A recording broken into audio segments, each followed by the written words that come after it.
Over the last 2 decades plus that I've been in legal practice, I've seen this type of scenario play itself out a number of times.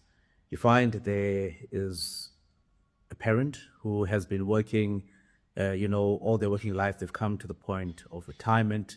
During the course of their working life, they were unable, to build their homes, to extend them, to renovate them, because they did not have that financial muscle as a result of other financial pressures.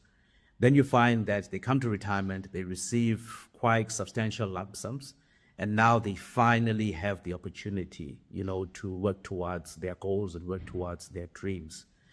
But now here comes the dilemma. On the one hand, they're trying to preserve what they have to make it last as long as possible. On the other hand, they're wanting to fulfill their dreams. So what happens is that they compromise the quality and the standard of builder that they take on. They take on builders that have not been properly vetted, that they are not 100% sure of in terms of their skill set and their ability to provide the service that they need at the level that they need.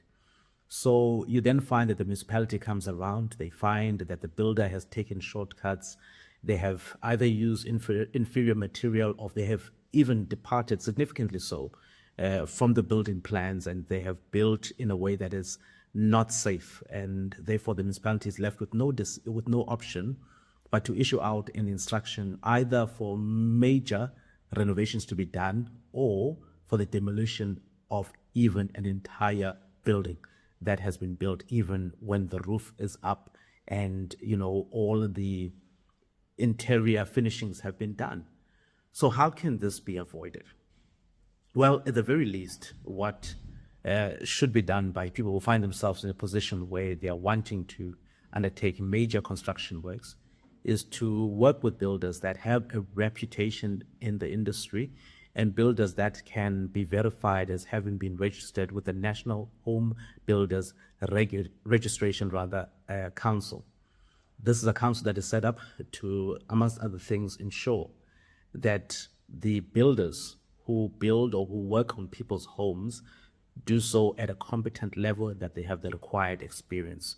So builders that carry that registration of the NHBRC, you'll find that most of the times that they have been vetted, to build people's homes. They have the necessary technical acumen, they have the necessary financial muscle to undertake the work. The NHBRC also makes sure that the buildings that they build, they meet minimum safety, design, and quality standards. And also that in the event that there is negligence on the behalf of the builder, then the builder's negligence is fixed or it is compensated for. So let's make sure to get that information out there to ensure that people, at the very least, they're protected in this regard.